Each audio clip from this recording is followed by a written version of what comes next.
Hi, it's Rich Tarani. Thanks for watching TMC Net's Editors Day, Santa Clara 2015. On our program is Matt Close with the TAS Group. Matt, how are you? I'm really well. Thanks for having me. Great. So I sum up your company, if I have to, as being in the sales acceleration space. And I was hoping if you could just play on that and expound upon how you would describe your company. Absolutely. And I think those are two great words to kind of capture what we do. If someone asks me what we do, I typically would say that we help the salesperson. We help them maximize their revenue. We help them make sure that they're getting the right insights about their deals. We make sure that they're getting the ability to close the right deals for their company. And we kind of do that through a history of methodology, but more importantly, we do it through smart applications that are native on Salesforce and on mobile. Fantastic. And so what trends are you seeing in the market these days? It's really interesting that what we're seeing our space is sales. So we focus on helping business-to-business salespeople be successful. And there is just a massive focus on customer centricity. You have to make sure that everything that you do, so you ask me what I do, it's more important that I understand what my customers do and really understand how we can do that. So the huge trend is around customer centricity and how do you make sure that you're enabling the salesperson to be able to have that insightful conversation about their customer's business. A big trend that we're seeing is the proliferation of mobile. I mean, as a salesperson, as a business-to-business salesperson, you don't work in the office. You're out, if you're doing your job, you're out with your customer. And people live on their phones, they live on their tablets. And making sure that everything that they can do to do their job successfully is on that mobile tablet is very, very key to what we're seeing. And then lastly, the real piece that we have to make sure that we're doing is helping that salesperson be the expert and have that data and context and reasoning about what they're trying to accomplish served up to them based upon the work that they're doing.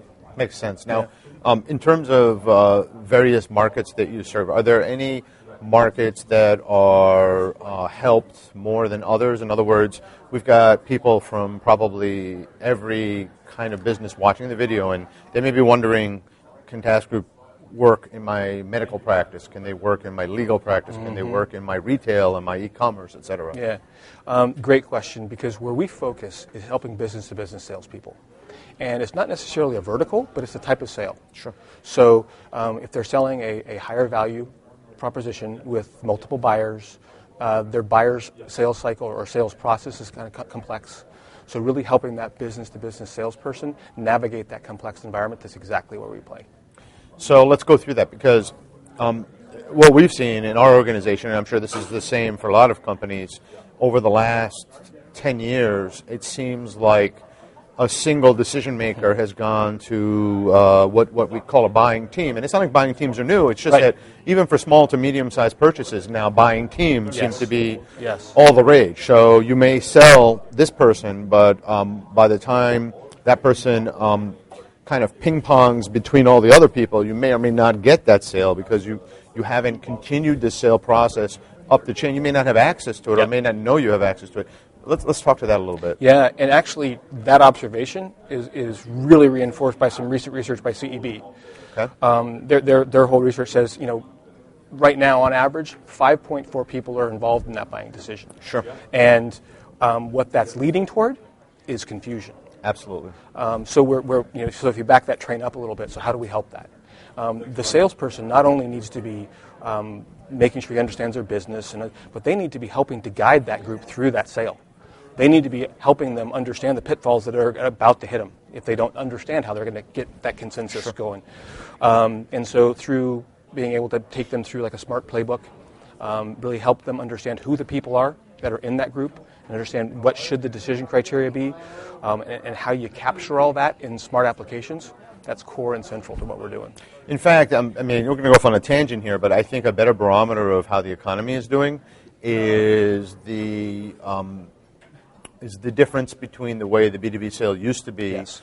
prior to the financial. Well, I'm not even sure if it's the last. It was before. Crisis. In my opinion, it was before that. It's probably 2007, 2008 is when we really started seeing the shift of a market. You saw people that used to be able to make a decision. Now it's their chart's much lower. Sure. You see a person that used to be able to make a decision. Now they have to involve their team. And that's been a significant shift over the last And 7 the years. gauge of the health of the U.S. economy, because we really have two U.S. economies. If you look at any of the forecasts, you have the areas with assets such as real estate and things like Miami and New York doing really well. You've got tech, where a lot of money is flowing into. It's doing relatively well. And then maybe some of the areas that are producing oil and some other commodities doing relatively well. But then the rest is not doing well. And I think probably the health of the economy would be best described as the length of a B2B sale and the number of people involved in the B2B purchase, because the amount of friction that is added to an economy because of what we're talking about here, it's significant. It really is. Absolutely significant. I mean, and that means less companies are able to start up because they're not able to get people to buy from them because they won't last the 8 months that it takes for that sales cycle that could have been 2 months. Yes.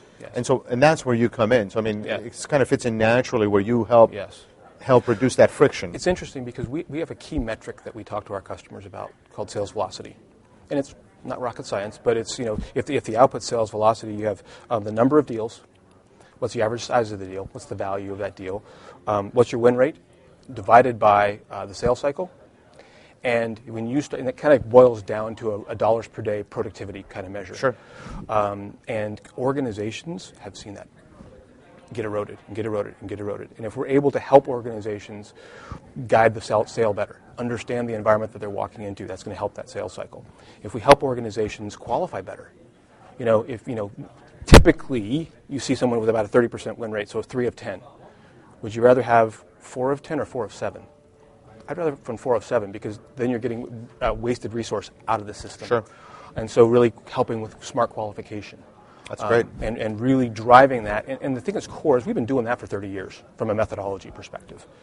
The real key difference that we've been doing over the last 10 and especially the last 4 when we've gone native on the Salesforce platform is helping those salespeople with that same kind of work, but then capturing it in smart applications that help them suggest the next best step. It's awesome. Yeah. So we're coming to the close of the interview, and I just wanted to make sure that I give you an opportunity to just talk to the viewers as to why they would consider calling you, going to your website to learn more, and what they might find at the website, whether it's sales collateral, a white paper, or anything like that. We have an extensive battery of just how other business-to-business customers have done things. So I would very much encourage them to go and look at some of the content that's there from a white paper's perspective. We have a really great webinar this Thursday that's really kind of digging into what are the big questions sales managers should be asking about their business and how do you affect it. So that's this Thursday on the 12th, 8 a.m. Pacific. And it's actually kind of a launch scenario of a new product we're bringing to market that's really helping sales managers make a difference around what are the big questions in my business, what's going on in my pipeline and what should I do about it, what's going on in my forecast and what should I do about it, what's going on in my sales velocity measures, the thing I was talking about, and, and what should I do about it? Because sales managers don't lack data, they lack the insight. And so we're really about trying to give the sales manager and the sales professional a leg up to be more successful. Now, is that an archived webinar in case someone sees this video after? Absolutely. Okay, so they'll be able to come to your site at any time absolutely. and get a hold of the content. Fantastic. Thanks, Matt. Thanks for being here. This was great. Appreciate it.